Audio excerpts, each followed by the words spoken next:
we are going on with a presentation which I think is very appropriate considering the amount of interest that people are showing in the discussion groups about nutrition. Eva-Charlotte Eckström, who is on her way. Oh.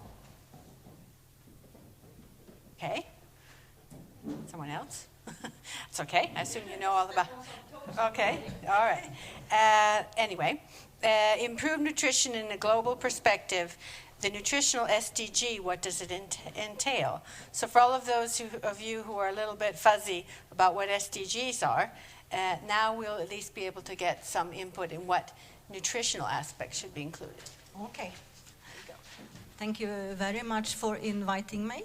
And I'm very happy to be here in this forum because I see it's a very important forum for nutrition to get closer to this setting, so to say. We have been very medical, and I think we need to change a bit. So I have felt free to modify the title a little bit. I will answer the question that was in the agenda towards the end. I'm one of those, but I think I'm fine on the slides. If some people had 20 slides for 7 minutes, I have around the same thing.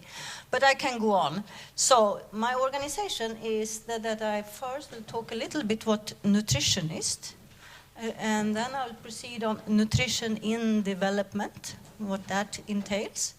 And towards the end, and here is where the time issues come in, is I'm going to talk about my own research, if time permits. And that's where you can catch me, certainly. Okay, so let's get going here. So, perspective on nutrition. Most of us, the first thing we think of when someone says nutrition is this. And the concepts of food, cooking, and eating. The thing you see here is, of course, from a very happy perspective on it, and we should realize that not everyone in the world has this happy outlook. But nutrition is so much more than food and cooking.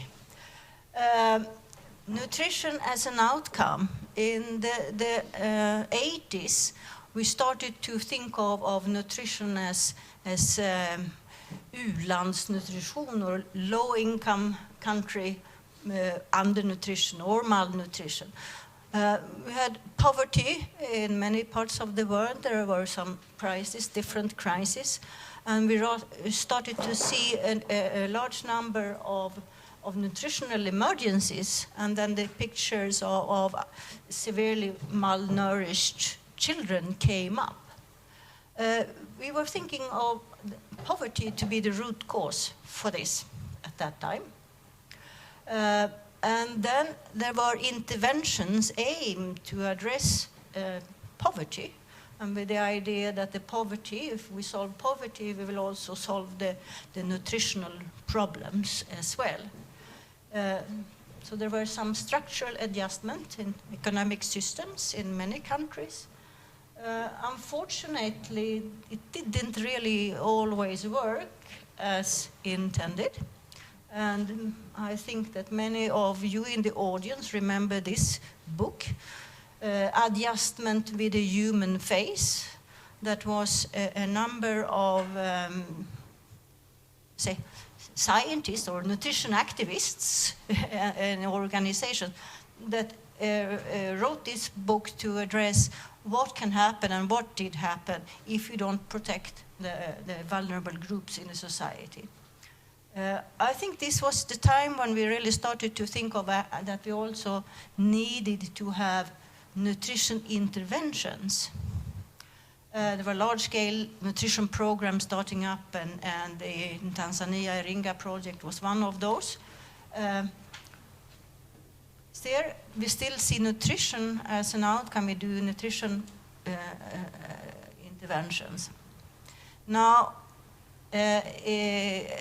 in the millennium shift, we moved a little bit further, and we did celebrate in the nutrition circles when child undernutrition became indicator for the MDG and even the MDG 1. So we really celebrated it now. Development can be assessed by nutrition, and that was a big celebration. But nutrition is more an outcome.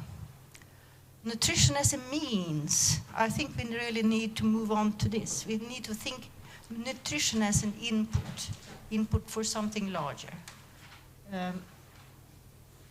It should be sufficient to think of nutrition as a means to achieve human rights. But somehow that usually don't count sufficiently to get lots of action. So we have to go in with harder, we'll say, more forces. Nutrition is absolutely essential for sustainable development. And we'll just give some few examples here. And then I'm talking about nutrition as an input in it. But I think we also have some interesting and we'll say, positive, for a change, some positive opportunities here in relation to nutrition. SDG 2, end hunger, achieve food security and improve nutrition, and promote sustainable agriculture. Commonly, we look at the left side of this, where we see that development in the bottom moves towards the nutrition. So if you have development, you will get nutrition. And that's correct. That will happen, in best case. Sustainable agriculture supports appropriate diet, income, and resource use. But we need also to be aware that nutrition intervention and addressing nutrition will have an impact on sustainable development goals. World Health Assembly have some global nutrition goals, and 2 of them are stunting and wasting. If we focus on them, we could really promote nutrition security. And that is more for the individual maybe, but we need to realize that all individuals build up to be the human capital needed for sustainable development and for societal development. Well-nourished workforce support productive agriculture. I'm not an economist, but I have at least skimmed through some reports to pull out this table or this graph for you, because the idea here is that, well, it pays off. Invest in nutrition and you get it back. So it's a good investment. So these are economists, the Copenhagen Consensus, where this particular figure is looking at the return of investment in projects trying to or aiming to reduce stunting. So there are 17 countries, and the return for each dollar investment, you can see Bangladesh is highlighted. So it's almost 20 times in Bangladesh, but they were different from different countries. But really, it's a huge return. Invest in nutrition, and the economic return will be huge. SDG 3, the left side, we are thinking in enhancing health in pregnancy and early life, support child growth while reducing risk of NCDs later in life.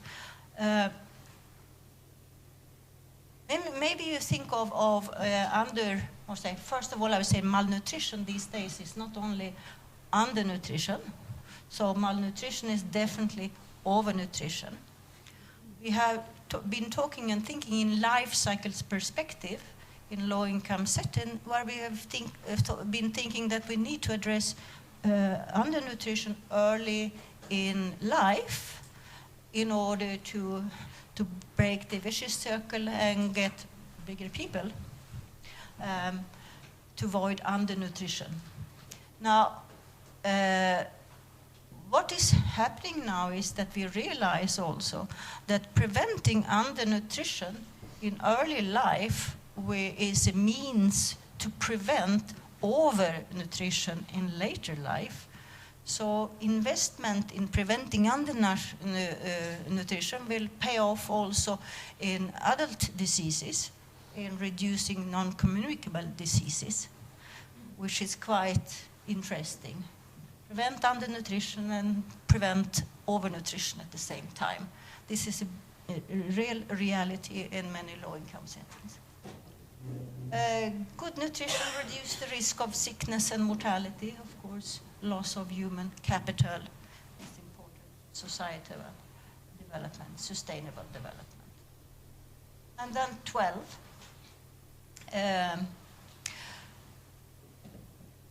Talked about diversity. I think that was great that came up in the morning. I see a diversity of a diet as critical for global nutrition and a key reason for undernutrition in low-income countries. So we need to improve the diet diversity. The SDGs are also new in the sense that we are not talking about we and them any longer. We are talking about us. So here I give an example of us here in the room, which is the former we, that we also have need work to be done here in order to promote SDGs. Change of dietary patterns in well-off settings will reduce greenhouse gas emissions greatly. There's a great potential there in promoting SDGs. And the win-win thing here is that, well, at the same time, we will also actually reduce the risk of non-communicable diseases. Frequently you have, there is a price to pay for something, but here it's a win-win, so why not? We really has a win-win situation. This is from a paper in Nature showing the life cycle emission of greenhouse gases for different foods. And you can see the difference it makes if you're a vegetarian, pescatarian, Mediterranean, or omnivorous diet. That there are really, really big gains that can be achieved here. So, time. Now, my research. Okay, so this is a study in Bangladesh called Minimap, Maternal Infant Nutrition Intervention in Matlab. It is a classic nutrition research study. The aim was to improve maternal nutrition, and by improving maternal nutrition, we should reduce the very high prevalence of low birth weight in the country. So what we did there was to, in a randomized controlled trial, as many scientists, researchers like that, what we did was to randomize a government food supplementation program aimed for pregnant women. So we asked the government if we can randomize to push some of the women to go extra early, very, very early in pregnancy actually, to start to take the supplement. And they were fine with that. So we had a group we call early, and then we have the usual. The early entails that they're coming in week 14 of pregnancy. We also have different micronutrient pills, including that of multiple, which is the UNICEF promoted one. How many minutes do I have? About 6. About 6, good. So, maternal and newborn nutrition after this study. Mothers were indeed very malnourished, and you can see stunted. average 150, the shortest 123, weight 45, and 27% malnourished. Birth weight were 2,700, with over 30% with low birth weights. We were a bit rather or very disappointed, I would say, that we didn't see any difference due to our interventions on size at birth, which was the whole aim of the study, and indeed the aim of the national program. The national program had a specific aim to do this. So that was a bit of worry for us. But we went on and did further study. We followed the infants, and we could see then, after a year, that we actually reduced infant mortality with 62%. That is a tremendous, tremendous effect. We have further followed the children to 5 years, and we can see that early food group, we are actually modifying their blood lipid profiles, suggesting that we will have an impact on their risk for non-communicable diseases later in life. We could also see that we reduced stunting. Worrisome thing is, though, that we also found that the multiple micronutrient that is hard pushed worldwide caused stunting, more stunting in this population. Mortality, still we had a great impact on mortality. We are now in Ethiopia. We are in a setting with food shortages, and it's a highly densely populated land, and the land's resources are scarce. So there is a lot of difficulties there because there are also very few other opportunities for livelihood. So what we wanted to do here was to look at children who develop severe acute malnutrition because of exposure to severe food insecurity. And internationally, and you may have seen, for example, Doctors Without Borders, they are promoting something called plumpinut, which is ready to be used therapeutic food that can be sent home with the children. So the mothers can take care of the treatment themselves. So we have two parts of this study. We have a qualitative study where we interview health workers and also the caregivers of the children. We are studying a government-implemented and scaled-up program. So it's not a research program, it is a government program. We follow up also and looking at a quantitative study looking at more than 1,000 severely malnourished children. So findings from this qualitative study, and here are some quotes by community volunteers and caregivers, and it's my doctoral student and not a caregiver. So I feed this child plumpinut for 1 week, and in 1 week his natural appearance returned. Even small children make fun of him. They say he glitters after enjoying plumpinut. I tell them, the non-SAM children, that the health extension worker will come and cut their ears if they eat plumpnuts to frighten them. And then we have the community health worker here. The mothers who sell the plumpinut are thinking, I will buy something so that everybody at home gets something to eat and survive. I think that is better.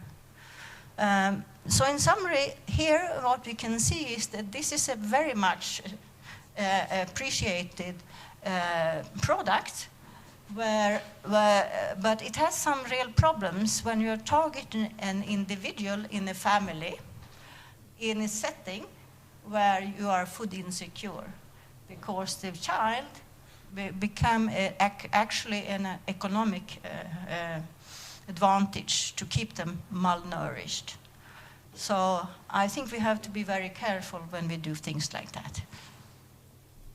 Then I'll do this last slide then. Yeah. And then I will answer the, oops, you get the quick. Yeah. So a nutrition SDG, what does it entail? Actions. And it is this type of actions. Nutrition specific, yes, but we need the sensitives moving into agriculture, social, economic, etc. Thank you very much.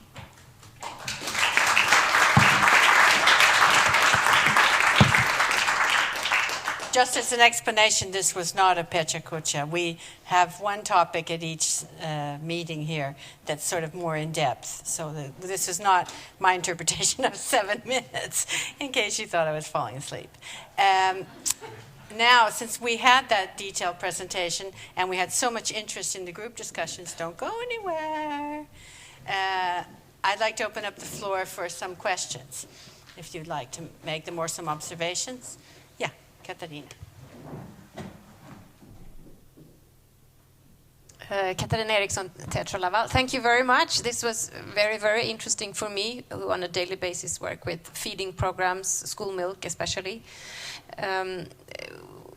We, of course, collect a lot of information of the type that you presented here, good arguments for nutrition interventions and statistics about malnutrition and so on. And I've noted that a lot of the statistics deal with children under 5. Yes.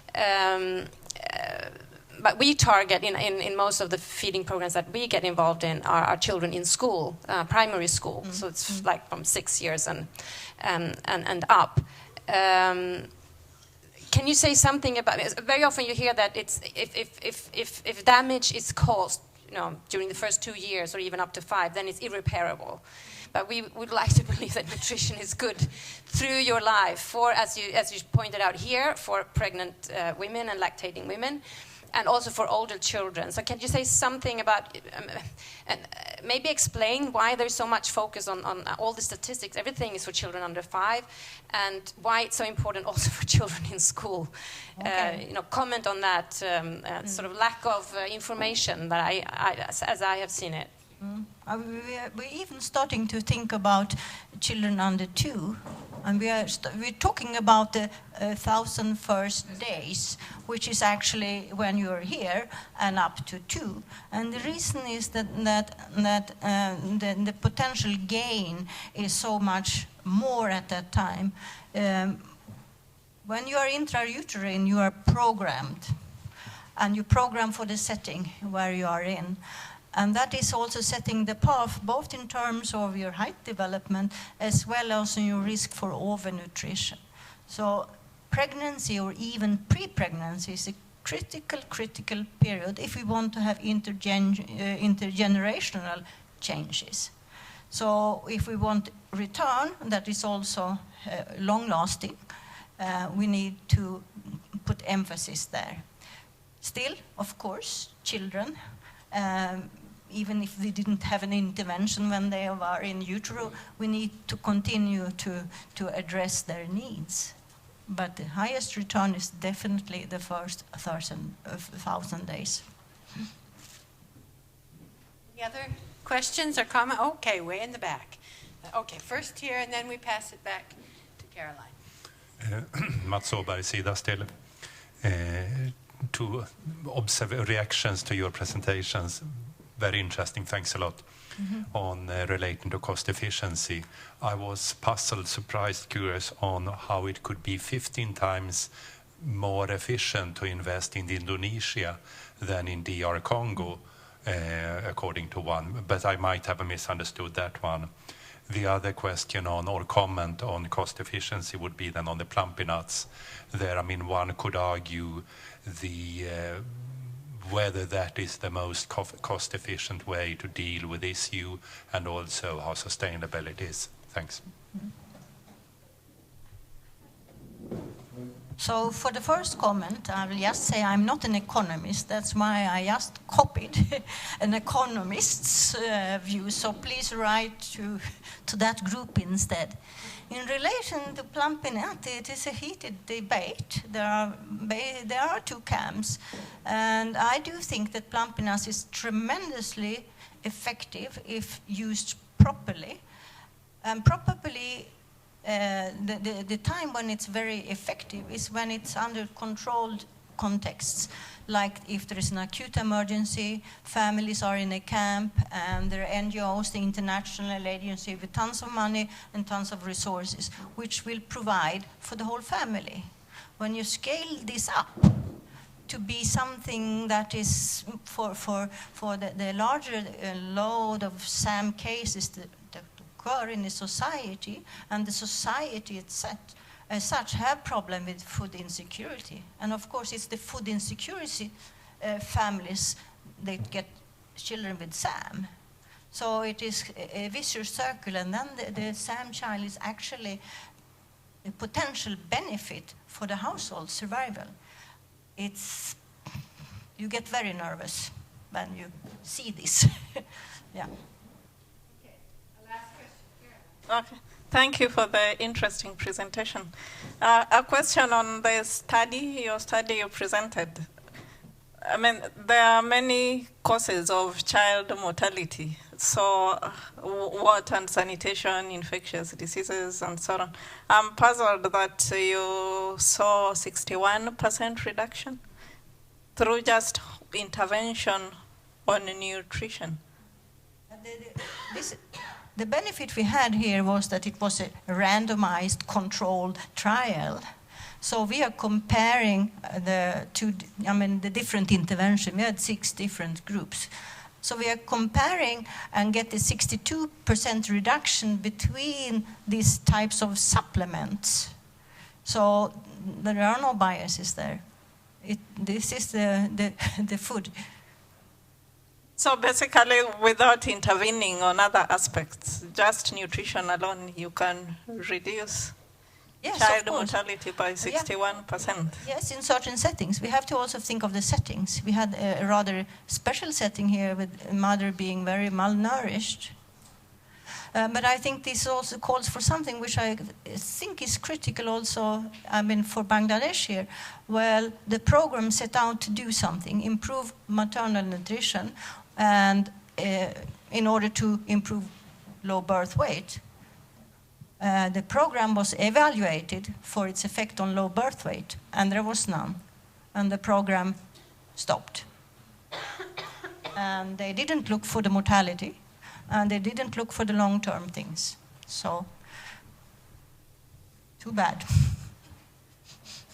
On that cheerful note. Yeah. Okay. Thanks very much.